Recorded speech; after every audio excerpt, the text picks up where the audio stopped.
Assalamualaikum warahmatullahi wabarakatuh. Jumpa lagi kita dalam perkuliahan pendidikan kewarganegaraan. Kali ini kita akan membahas tentang satu topik yang menarik, yaitu wawasan Nusantara. Nah, wawasan Nusantara adalah cara pandang dan sikap bangsa mengenai diri dan lingkungan yang serba beragam dan bernilai strategis, dengan mengutamakan persatuan dan kesatuan bangsa serta wilayah dalam menyelenggarakan kehidupan bermasyarakat, berbangsa dan bernegara dengan tujuan mencapai tujuan nasional.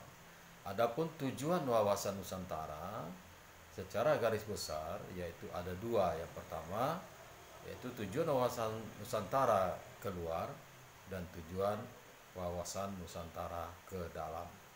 Nah, tujuan wawasan Nusantara keluar yaitu untuk menjamin kepentingan nasional di era globalisasi ini yang kian mendunia maupun kehidupan dalam negeri. Nah, kemudian turut serta melaksanakan ketertiban dunia berdasarkan kemerdekaan, perdamaian abadi, keadilan sosial dengan sikap saling menghormati.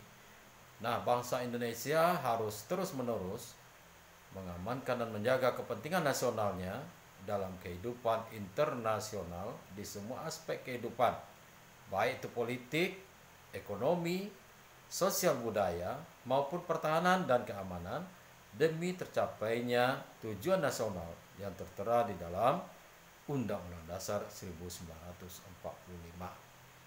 Selanjutnya, tujuan wawasan Nusantara ke dalam yaitu adalah untuk menjamin persatuan dan kesatuan di segenap aspek kehidupan nasional, baik aspek alamiah maupun aspek sosial.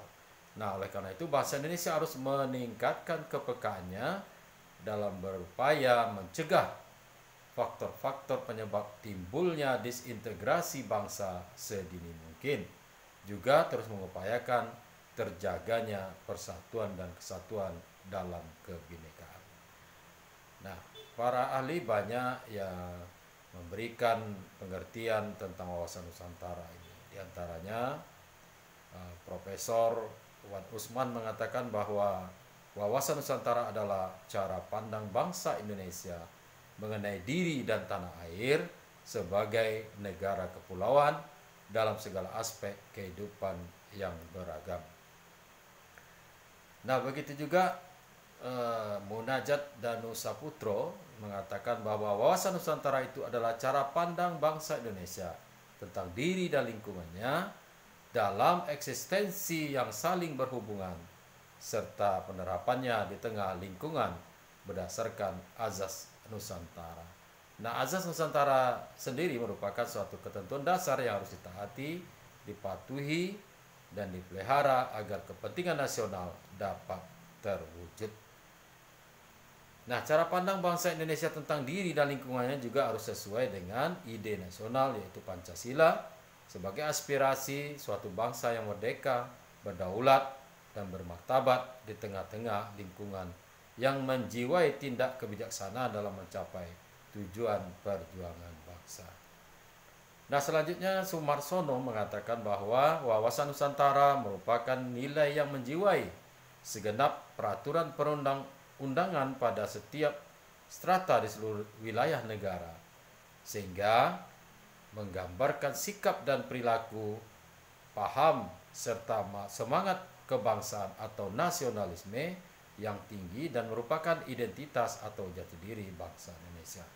Nah, wawasan Nusantara sebagai cara pandang bangsa Indonesia tentang yang merupakan gejala sosial yang dinamis dengan 3 unsur. Yang pertama, wadah dari wawasan Nusantara adalah wilayah negara kesatuan Republik Indonesia berupa Nusantara dan organisasi negara Republik Indonesia sebagai kesatuan utuh. Isi wawasan Nusantara adalah inspirasi bangsa Indonesia berupa cita-cita nasional berdasarkan Pancasila dan Undang-Undang Dasar 1945. Adapun tata laku dari wawasan Nusantara adalah tindakan bangsa Indonesia untuk melaksanakan falsafah Pancasila dan Undang-Undang Dasar 1945 yang apabila dilaksanakan dapat menghasilkan wawasan Nusantara. Nah, selanjutnya fungsi wawasan Nusantara.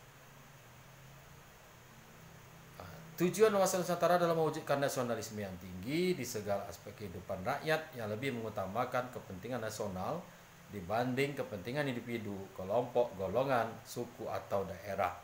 Nah, kedudukan wawasan Nusantara sendiri berada hierarki paradigma sosial. Dimulai dari dalam mewujudkan nasionalisme yang tinggi, itu bukanlah hal yang mudah, di mana dengan adanya globalisasi saat ini mengakibatkan liberalisasi serta dominasi pasar bebas. Nah, jika mengacu pada pengertian wawasan Nusantara, sebenarnya fungsi utama dari wawasan Nusantara adalah sebagai acuan, pedoman, acuan bagi bangsa Indonesia dalam bernegara. Fungsi wawasan Nusantara sendiri terbagi lagi ke dalam 4 kategori. Yang pertama, wawasan pertahanan dan keamanan nasional, mengarah pada pandangan geopolitik negara Indonesia. Pandangan tersebut mencakup tanah air serta segenap wilayah negara kesatuan Republik Indonesia. Yang kedua, wawasan kewilayahan Indonesia, termasuk pemahaman mengenai batas wilayah Indonesia agar terhindar dari potensi sengketa dengan negara lain.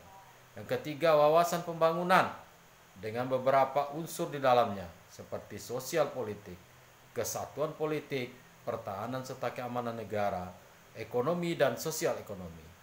Kemudian yang keempat adalah konsep ketahanan nasional. Konsep ketahanan nasional yang memegang peranan penting dalam perencanaan pembangunan, kewilayahan, serta pertahanan keamanan nasional.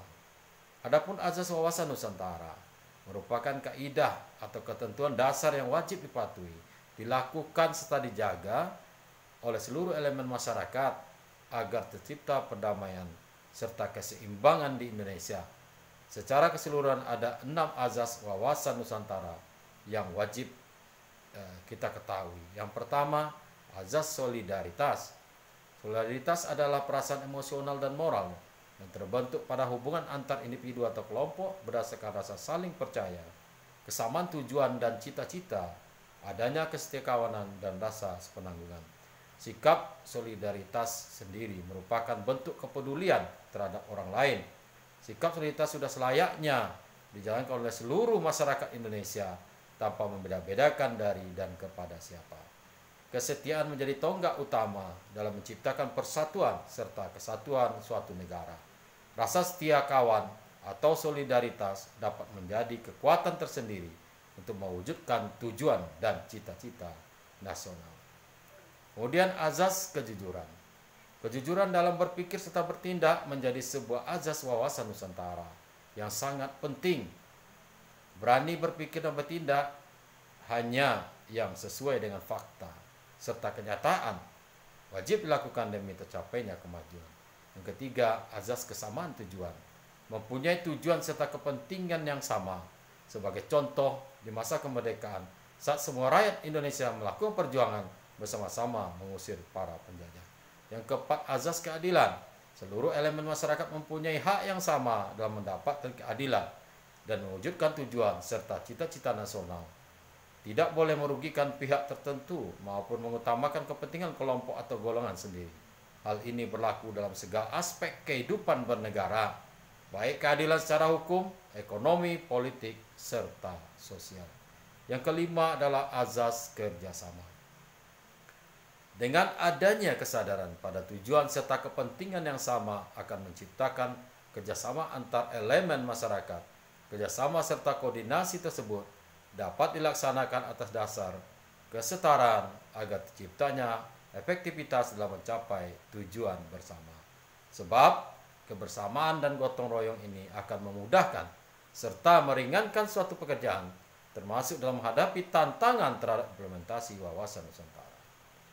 Nah, bagaimana implementasi wawasan Nusantara? Penerapan nyata wawasan Nusantara dapat dilakukan melalui cara berpikir, bersikap, bahkan berucap.